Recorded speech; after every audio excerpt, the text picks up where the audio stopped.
All right, everyone. Daryl Bates from Bad Mojo Media Studios today. So we've got some great characters in the studio, and I think this is going to be an extremely enjoyable podcast. We have the lovely Miss Jill behind the camera, of course, from Just Jill's Art. She's going to have her mug on this side too, which will certainly make the decor look better. To the right of me, we have Brandon Tucker, and to the right of him, we have Tim Tucker, the old man. I resemble that remark. So we have just a great show today. We're going to have a couple other people on later, as I said earlier in my intro. And so the story behind these cats here beside me, besides the fact they're family to us, is also an amazing fact is that they own Metallic Concrete here in Las Vegas. And they're extremely talented at what they do. We met a couple years ago, and they started buying supplies from me, and before long we suddenly became friends on the same job site. So today I just wanted to introduce both of these guys, and I know that they're going to be a recurring part of our show, part of the problem, I mean part of the show. And we could just probably gab for hours, but we need to really get to the point of what we're all doing here today, and that's really pushing the platform of Artisans further and further. So that being said, guys, let's hear your story. Let's hear about what you do and who you are, and just dazzle us with brilliance, man.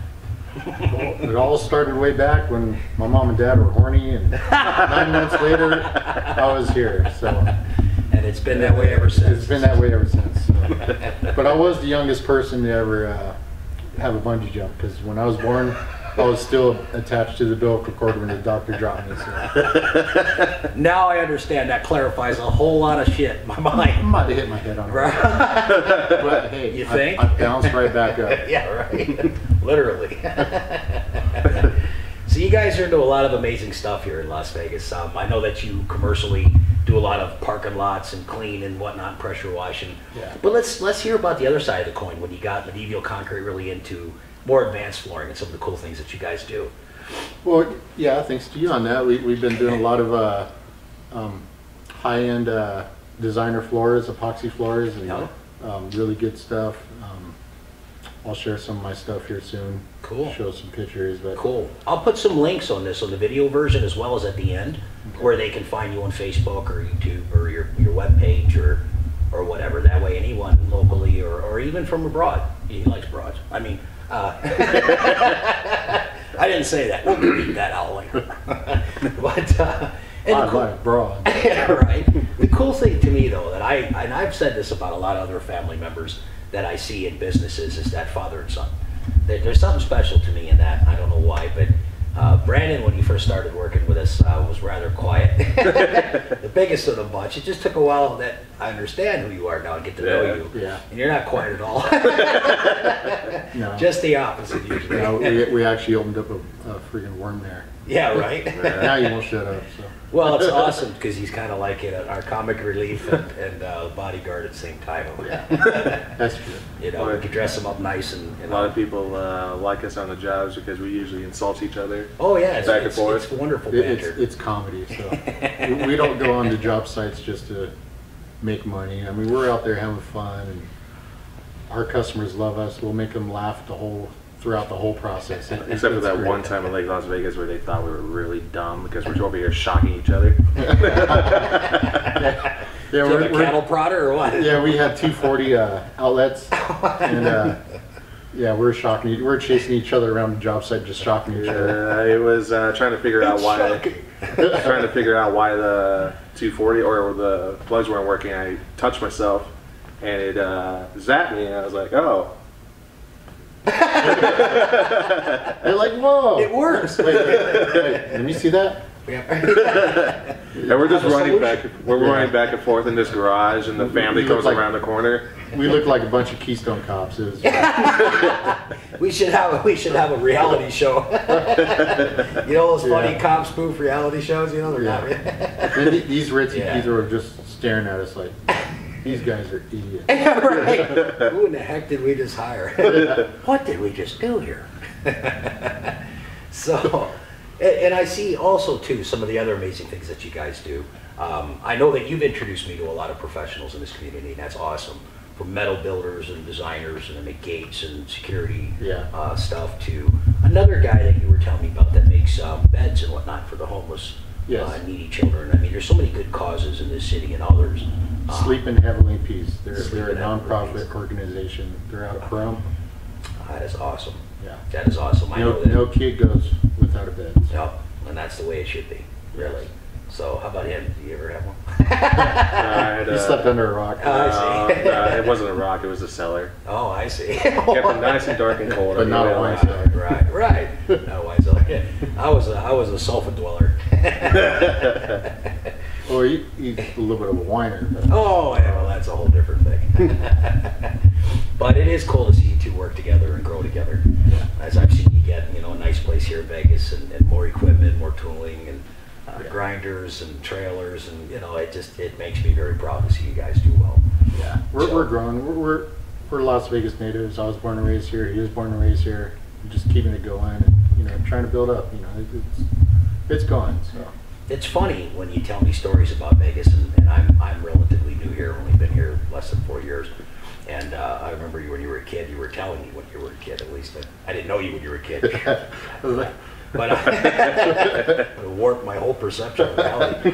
But no, you were saying that how you used to be out of town, so to speak, and then the city can just slowly consume you as it started to grow, and then suddenly you were no longer out of town. You were, and I wondered what that might look like. I seen a map the other day that somebody put on Facebook, a friend of mine, where it showed the growth like in like a time-lapse video from like 82 or 3 or something, all the way up to present time, and it was awesome to see that map just grow all the way around the mountains and stuff as Las Vegas expanded in the last 25 or 30 years. So, and we're in a boom right now too. I mean, make no mistake, right now I believe most America is in a boom, and we can certainly see that here. Just about every kind of industry is growing. I mean, food trucks everywhere, which is a good sign. If there's food trucks everywhere, there's hungry people working. Yeah, for sure. So that's a good barometer as to your local economy. So Brandon, he likes that a lot too, I bet. Food trucks. Actually, that'd be something we should delve into. I was thinking of that. When you were speaking of that, I was getting ideas already. So. Yeah, right. And I kind of wanted to do this for a while. So. Well, that's awesome. When I see we have a festival here, it's called First Friday. Yeah. And one of the reasons Jill and I go, of course, is because of the art. And hopefully we'll have ourselves set up, and maybe we can all do something special at that event. But I see one of the things that I appreciate a lot too is the food trucks. They have every kind of food truck, and ice cream and yum yum, and even cold pressed and healthy stuff, and it's awesome to see. So we're real excited about that. Nothing wrong with food. No. So I see our shop mascot, we had him on last week's episode, Mufasa. He's over there being a goofball. I was doing some recording last night, and I'll put this on the other part of the podcast. I was by myself. I told you I was being kind of goofy because it's fun when you have all these microphones and nobody's here. What can I record? Hey, this is Harry Carey. Anyway, but I kept hearing all this racket. It sounded like somebody was on the roof, which everything's amplified in your microphones, obviously. And I'm like, what in the ever living hell is all that noise? And all of a sudden I just seen a flash go like, whoo, and then back again. And here it's my cat, and he's throwing this mouse up in the air about 12 feet, this little fake mouse. And he chased it all over hell and jumped up on everything. And I'm thinking, I used to think when I left go home at night, that he was probably bored and lonely. I don't think so. I think he has a ball out here. I think he has plenty he parties when nobody's around. Yeah, so. Right. You should get a red suit for him for Christmas and call him Santa Claus. Santa Claus. That's actually pretty insightful. I like it. We should do. You see those ones where it hangs around his neck and it looks like they're walking? Yeah. You know what I mean? Have a little sword or something. Yeah, a little medieval. Right? Yeah, right. Excalibur sword. Yeah. Hey, you know what? I got a couple people that are actually have approached me about making some custom guitars. One of them would be a featured Excalibur guitar. Nice. And a friend of mine, Jason Buchanan, who will be on the show later today, and I'll edit that in because I really want him to be a part of this. But he's also making me a couple jingles too with Excalibur, as well as another friend of mine that was on the show last week named Joe Carter. So real excited to see some of the things that are unfolding in front of us. Let's also talk about one more thing that's on my mind, and that's your jiu-jitsu. And the reason I want to talk about this is, for one, I think it's an amazing skill set. As a kid growing up watching all the Bruce Lee and all the fighters and stuff, I'd often dreamed about it, and sadly never pursued it, never did anything with it. But I see that you guys do, and you also know some pretty cool people within that group, and it seems to me like a pretty big family. Yeah. So give us a little background about where you train and what you do. We're currently studying under Mika, who is a Gracie Himatai. So Gracie, Yeah, is a gym. it's a Gracie gym. We're Gracie affiliated. Those are the guys that are like high on the charts of like Brazilian Jiu-Jitsu. badass. Brazilian Jiu-Jitsu. Yeah. Yeah, see, that is pretty badass. I mean, if you look back over the years of the fighters, and even MMA people have moved up, a lot of the best ones are the Jiu-Jitsu fighters. Yes, you got to be well versed Brazilian. now. Yeah. Jiu-Jitsu, kickboxing, all that. It's kind judo. of- It's all tied in. So it's MMA. So Yeah. So give me some background. How far are you guys? What you train? What you do? Well, we're both purple belts. So basically, we're like right in the middle. Okay. I'm one belt higher than him in judo. Oh. oh yeah, you had to say that. I had to say that. I had to show my dominance. It's their most personal feelings. He might be a higher belt, but I'm more knowledgeable. Well, if I drop you on your head, you're not going to be that very knowledgeable anymore. This belt might be Touche. bigger. His belt's the equator. So. Your forehead's bright in the future. And your teeth are so yellow you spit butter. Your This belly is button's ahead family of you hour. by your This is how mid. they love one another. This is.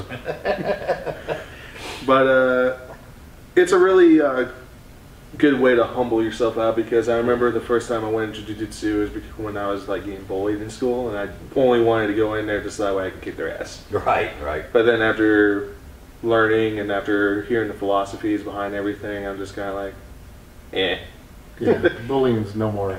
You don't even have to touch anyone anymore because you can just look at them and just laugh at them. Right. Yeah. How stupid they Right. are. You know you can protect yourself, and Yeah. that's key. Yeah. And I think it probably instills other things in you, like discipline and, you know what I mean, Yeah. learning to push yourself further. And that's why I wished I would have done it more than just a knowledge to fight, but all the good parts And of it. It is an artwork too. That's what it I is. think. It is. You know?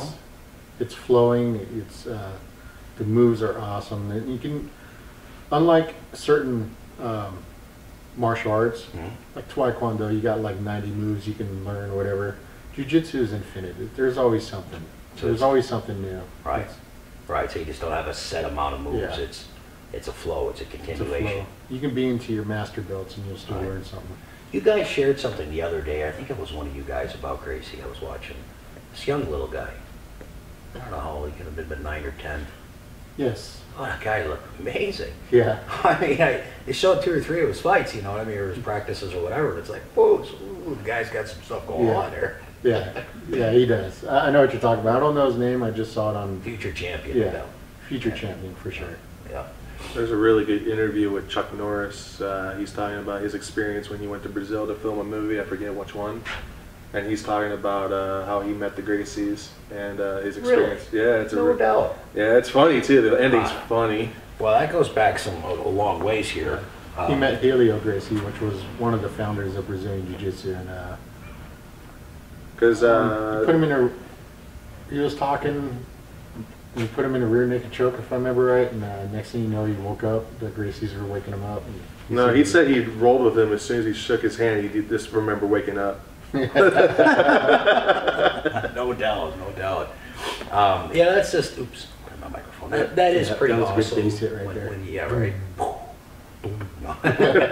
But so to me, it's exciting, and it's cool to see some of the people that are associated with Gracie who train, Yeah. not just in Las Vegas but elsewhere too. So I know that one of the guys you were telling me about is the guitar player Zoltan, right? Yeah, Zoltan. He Yeah. trains here locally, and You know, Five-Finger Death yeah, Punch. really good No. Brazilian Jiu-Jitsu artist. And so I think it can be anyone, male, female, child, Exactly. older person, middle-aged, whatever. And I think that, like you said, it's an art form to see It what is. they do. And the whole premise of this show, again, is clearly to touch upon artisans of all different genres. And I know that when you're not a little niche market and I say this wholeheartedly because this is a thing that podcasters go through a lot. If you have a specific kind of show, this is just what it is. I read a description the other day of a podcaster. It's just about dentistry, and they're all this different dentistry, you know, and that's awesome because it gives them, you know, others in their environment to reach out to, communicate with, grow upon, learn, listen. Same thing with trucking, right? You know, there's truckers that communicate, have their different shows about kind of trucks or shipping and whatever. So it's all something, but my show touches upon artisans of all genres. So it's difficult to, you really got to want to reach out and find the stories and pull that content and that value from people's inspiration and their motivation. And that's the whole point of Passion Driven, is that we're going to talk about all kinds of artisans. It started, of course, with our own artisan work, and then from here I want to go to the ends of the damn earth and communicate with every kind of artisan I could possibly find. So I'm really glad to have you guys on, and this is not a one and done show with these guys. You're going to see their ugly mugs quite a bit. We'll be back. Yeah, right? Just don't stare into his eyes, yeah. he'll turn you to stone. Get to the chopper. Yeah, get to the chopper. I put the cookie down. I bet not. You ate that bad. All of them.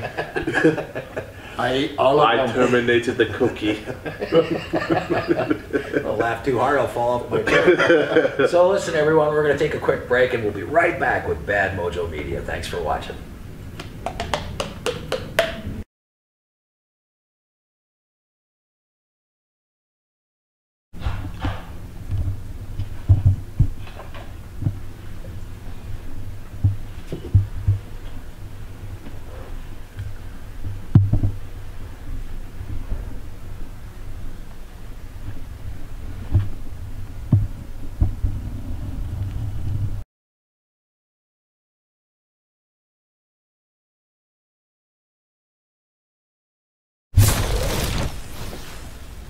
Daryl Bates from Bad Mojo Media, and we're back again. And as I had promised earlier, we got my buddy here, Jason Buchanan, owns an amazing business called The Jungle Zone, and just a great place. And I'd like him to explain kind of what his vision has been over the years and what's led him to get to this point and what the future holds. And so that's the exciting part, is now that I know who you are and I've watched some of the things you're trying to bring into the business, I'm just super curious. What matters to me, I think, is the story, not just the destination. It's all the things you've been through from then till now.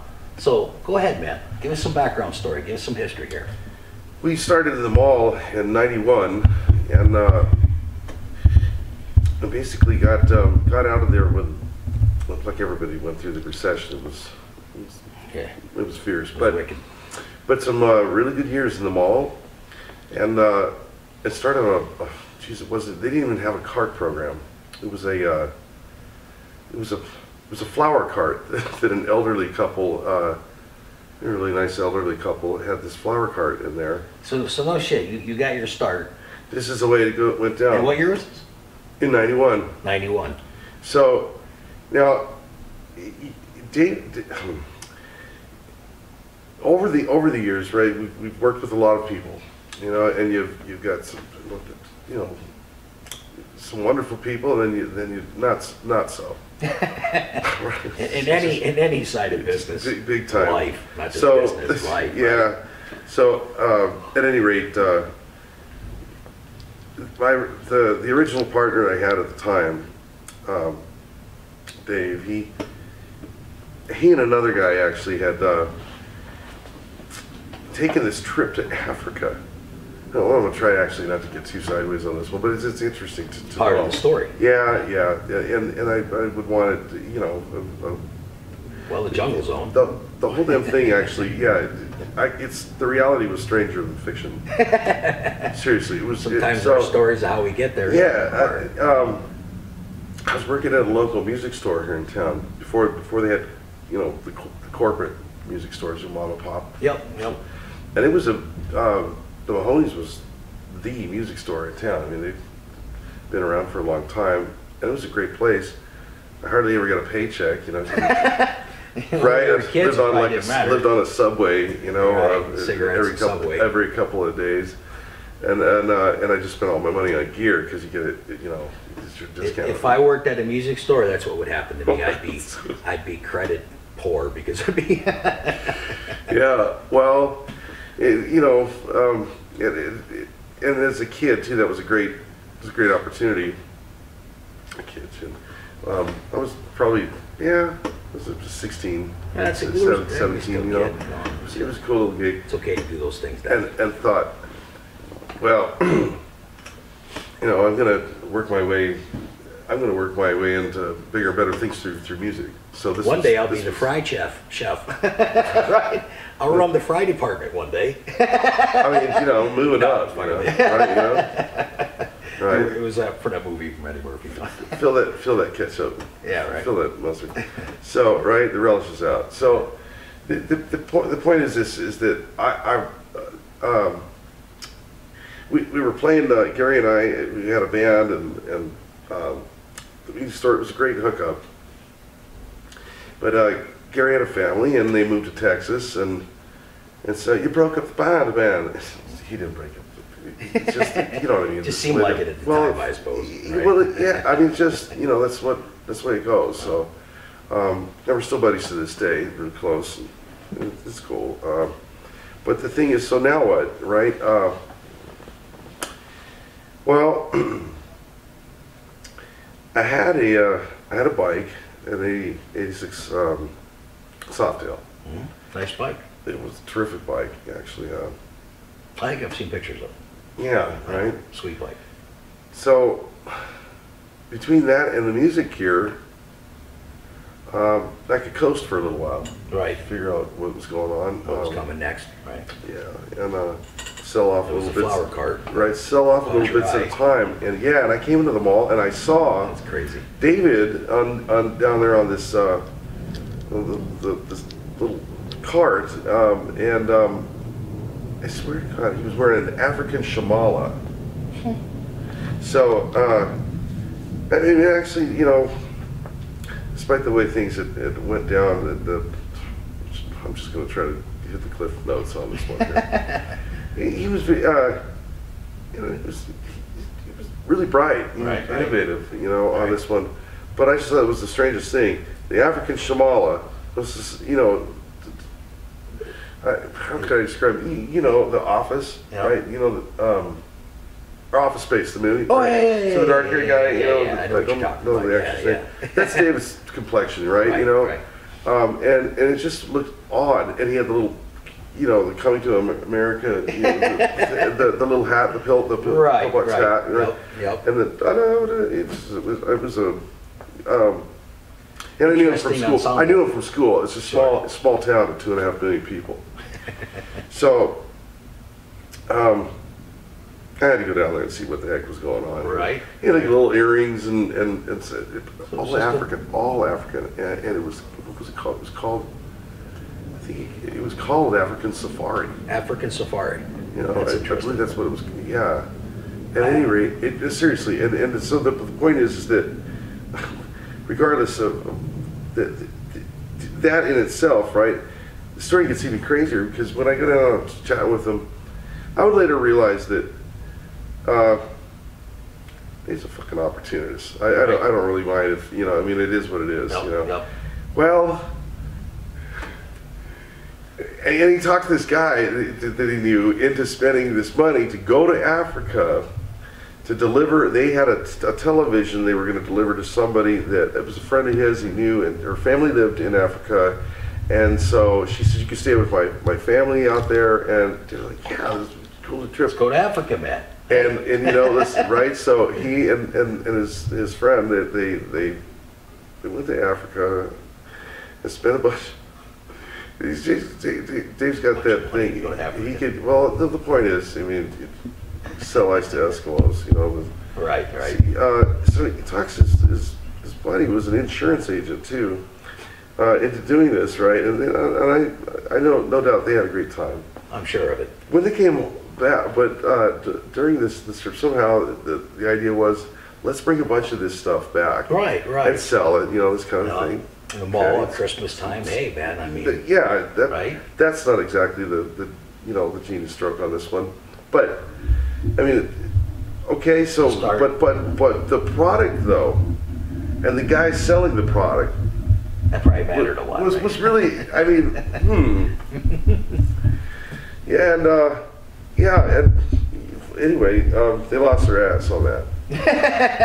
So seriously, his body was broke. Yeah, You know, yeah. I blew all the money. So that did He was happen. trying to sell these little earrings and crap like it's African not working. Safari didn't go too far. Yeah, and I told you So I was coasting for a while, right? Right, You know, so right. so and my buddy Wade and I had been down to Venice Beach. Cool place to hang. Yeah. I spent money times there too. Myself. Well, yeah, it was a good time. Oh, Some of them I couldn't share. We were so They were we crazy. so yeah, that was a good time. It was a lot of fun. We rode down there on the bikes and it was so sunburned. That'd be even more fun. So sunburned. Oh, I bet. You know, right after state line, Wade's a cut up. Man. It's Sun over the fun- water on the fun. ocean is always more intense. Yeah, well, You know. My buddy Wade, you know, it's On a bike too. one of my best buds. You know, all through high school, thick and thin. Yeah, the sun over your ass because he's the cut up that gets naked at the state line, and so I can't be, you know, I can't fucking not, you know, be hanging Right. with the, you know, the cool kids. So, I just thought that was the funniest shit. So we're cruising. You don't have to wear the helmet, of course, over state line. Right. I'm sorry, this is going on a tangent, but I mean, this is. Hey, that's what happens, man. Right, This is- just this tell, is part of the this story. is all part of the story. Yeah. So we're just sunburnt lobster. My hair's a rat's nest because you know the wind and shit. I didn't, you know. Right. I thought that was so cool. Right. Yeah, And, it's a long way to ride. If you don't have yeah. your hair in something, it's You know, it was Yeah. totally, it was Now you've Ross, got it was dreadlocks with a Irie lot. Rastafari out Right, when we right, got there. right. It was, oh boy. Irie! Oh my gosh. And anyway, we had a great time despite that when we were there. And I saw all these cats selling just, I mean, you know what I mean, they're hawking all their wares Yep. on the Yep. on the towels. especially on Venice. And you've seen it Man, before, that's but all you it don't is at Venice think Beach about the, is right? Just, you know, Yeah. a smorgasbord of cool things that they sell up and down. You know, I love Venice Beach for that environment. I love the metal work and the cool things there. But anyway, go on. No, you're right. And the Harry Carey guy that roller skates Right. around with his guitar, and, right? Oh, you mean, all right, so there's Is this. it Harry Carey? What's the guy's name? Not Harry No, Carey. That's no, the no. hey guys, hot Yeah. dogs are great. Hi, this was Harry. No, it's not him. It's You like baseball? he sings Rastafari music. He usually wears He's the very turban. little, and he's got a big freaking Turban. tons of hair and roller skates and a guitar, right? I swear to God. He's like a Rastafari guy, though. He's been down there forever. No, He's like a freaking old man now. He's been and doing that he's forever. he's a genius. years. He's a genius. I He bet. speaks perfect. You know, he's a genius. I've met him. I know He's got a exactly great. what you're talking He's about. got a place. You know that. Yeah. He's He's part of the mindset It's of Venice really Beach at this point. exactly. No, So anyway, sorry, I don't want to digress Venice too Beach, much. finding your You asked groove. for it, man. I'm just saying. Oh. Flew me in on the. We've got 30 seconds. No, I'm Yeah, just kidding. we'll be right back in 2 hours. We got the time. That's what the show is all about, right? Right. So We're finding out how our artistic stories took our vision to the beauty reality. of it, the beauty of it. Right. So give all us the skinny here, man. So all of this, really, you know, skinny fats. So all of this stuff that they're hawking, they're selling, and I got, you know, I've been in sales and stuff for long enough to. This was actually kind of, I was thinking about this. I asked them where they get their, you know, the incense and where do you get the sunglasses, where do you get your T-shirts, and where are you getting this? I just asked some of these guys hawking their stuff. They go to the trade show there. It's the LA Gift. So the LA Gift Right. trade show, international LA Gift.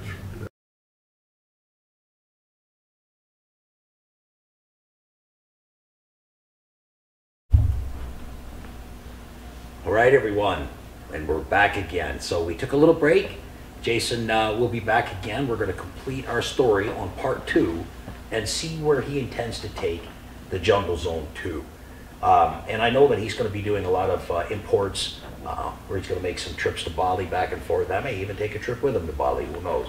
In the meantime, we have finally Jill Plaxton coming behind this side of the camera, and so that she can actually talk with us and show us some of her amazingly skilled artwork. Everyone, Jill Plaxton, again, beautiful person and a tremendously good artist, so we're glad to have you here.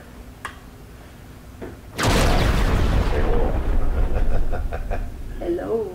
There she is. So this has been a long time coming for me.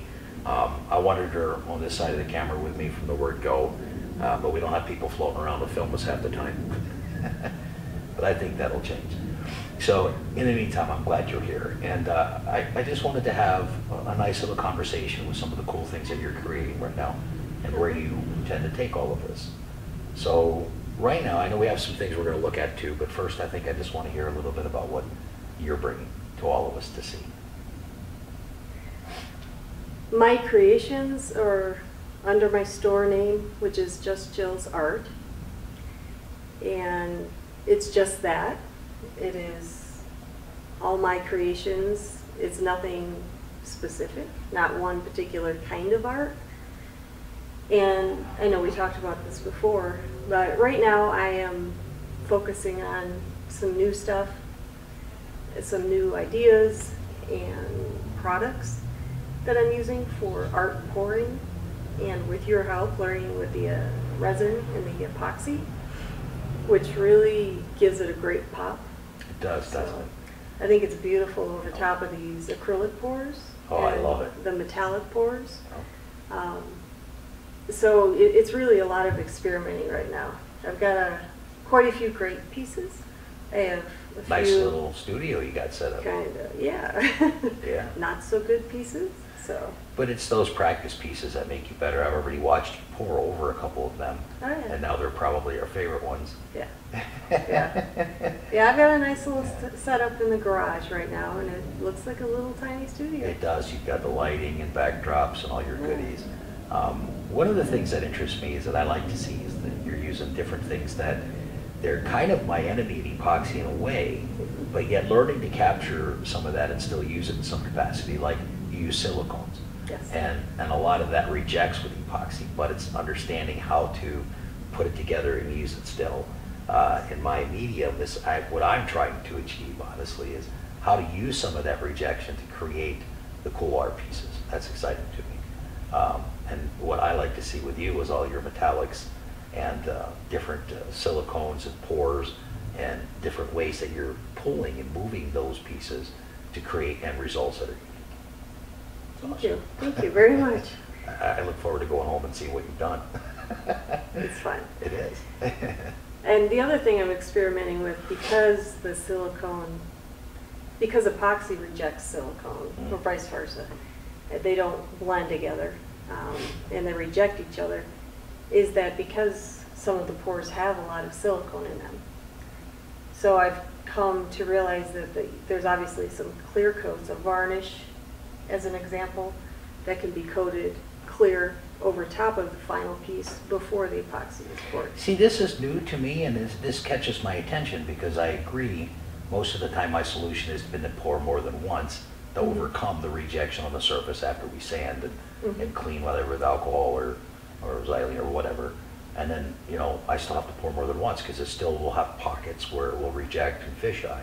Oh yeah. But if you can varnish it and I can sand and pour on it, then it's very thin and it's a barrier to help pour Correct. successfully with your... Because without it, I was noticing that I had to pour more epoxy, multiple layers, in order to get rid of divots. Oh, I've where wasted so much yes. epoxy. I've wasted So- hundreds of gallons of epoxy. I'm still experimenting, so I'm sure there's other clear coats. You're coming further and faster than I did on trying to understand that, but your grasp on paints and acrylics and all that, and you already had all that, and I really didn't. Thank you. So from here, as I'm seeing some of the pieces that you're making, I know that you're going to finish them off. You're going to have them for sale. Some you already do. So Yeah. let's hear a little bit about that, and then I'd like to ask a few things about the film end of what you're doing. And then let's show some pieces that you've done. So would you like me to show right I will, but not yet. Okay, so. How many questions did you just ask me at one time? Yeah, exactly. So right now, so as an example, you're going to be finishing some of these pieces. Where do you have them available to the public to consume tomorrow? Gotcha. I have them available. I'm working on my Etsy site as we speak. It's very minor in the making compared to other sites. I have on Facebook, the Just Jill's Art. I have on Instagram, Just Jill's Art. I have a website which is in the making as well. YouTube will be up in the near future. So I'm really trying to pull into all of the All platforms. the platforms, and all of them at this moment including YouTube as well. And we already got the URL for Just Jill's Art. Yes, So correct. the website will be as well, Just Jill's Art. And same with YouTube. We've already got that began. It just isn't launched yet. But and you've been taking a lot of videos. I know, right? Video capture is key. I mean, Again, that's it's easier to be on the other side of the camera, I feel, than it is in front of it, especially if you're taking video of yourself. So I have a lot less to use at this point, but I'll you're have more also later. following a trend I see with other artisans, and that's where you're not really always showing yourself in the full capture, but your hands and your work environment as you're pouring. Oh, yeah. Is what I've noticed you do a lot of lately, and I see other artisans doing the same thing. So whether intentional or just circumstantial and convenient, I've watched you some cool stuff with the video. And I think that, you know, being on this side of the camera and the other side of the camera, you know, for me, right, it's key to understand how important the video capture is. The quality of the video capture, the length of it, how you can share it, and how that helps your image and your brand grow. So it's another valuable thing and valuable content to share with the public is how you brand yourself and ultimately getting it there. So very cool. Awesome. All right, well, we'll be looking forward to more of that. And Jill will be a normal staple on our show. She may not agree with me yet on that, but she will be. I just think it's awesome to have your perspective as an artisan on the show. I mean, that's just what it's all about. It's about different kinds of artists and their stories of how they're getting there and what they're doing to inspire all of us. Let's see a couple of your pieces, shall we? Shall we? So this particular piece I'm showing is a custom made. It's going to be shipped out here soon. That one's beautiful. This particular piece is, the fact that it's custom made is just that it's a color scheme that the client wanted, and I put together, and it came out beautiful. I love it as I look and I see the cellular movement up close is so much more intense. We'll get some better pictures when we wrap this segment up, but I love this. And this is on like MDF or a piece of wood, I'm not sure, but it's a Yes. solid heavy piece. It's also 3D with all the edge work around the outsides. It's just absolutely gorgeous. The Thank color you. scheme is really cool too.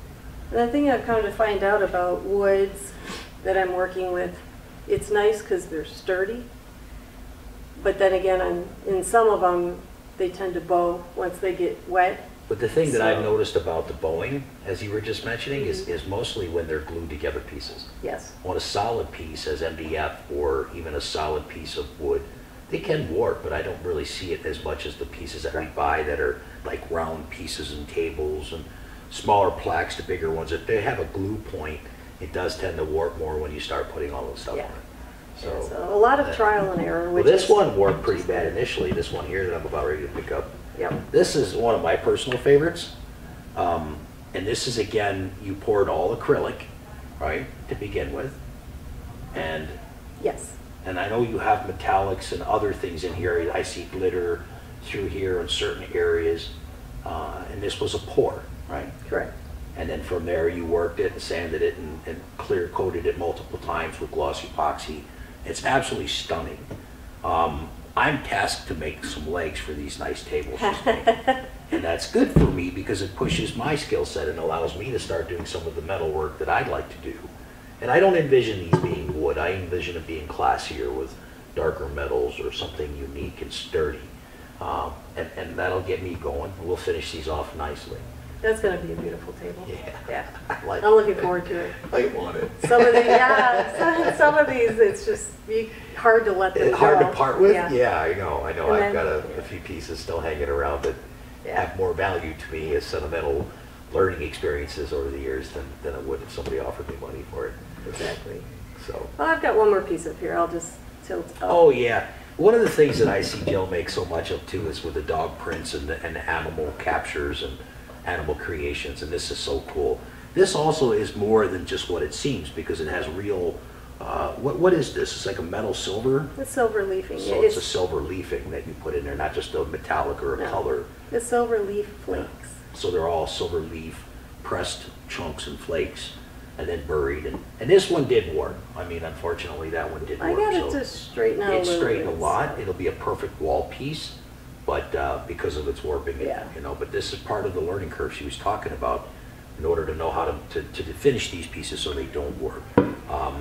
Just keep in mind too, as we unfold the show and wrap things up, any questions that you have, or if there's any artisans that we feature that you would be wondering or had some input or feedback, even positive or you know, whatnot, share your thoughts and experiences with the show. We have a email that would directly, as well as on the Anchor podcast, you can actually click and send a message through Messenger or direct to my podcast platform. So I think that's something I'm going to start preaching a lot more about, is for people to communicate with the show and give us some positive and constructive feedback. Yeah. See how also we could be better at what we do. So And as artists, if you've been doing art for a long time or deep into it, you should be well used to constructive criticism. And if you're not, you really have to get used to it. yeah, you're in the wrong industry. Yes, maybe. exactly. So, Starving artist is sometimes a truthful story, but right now we're on the cusp of some great things, and I'm excited to see what you're doing for yourself and your dream and your vision. Just Jill's Art's been something that you've talked about so long. I fully expect a time in the future, maybe a year from now, that you'll have your own studio for pieces that you have commissioned and you have completed, and you have a little gallery of yeah. items that you constantly have there for sale at I Just love Jill's. that. Yeah. Yeah. I'm really proud of that. I'm looking forward to furniture that I'm working on, and Oh, you do excellent. and the furniture. videos. As far as the videos go Yeah. for YouTube, I'm looking forward to, once I get that up and rolling, doing a lot of lessons and teachings. I have a history of faux finishing, just galore.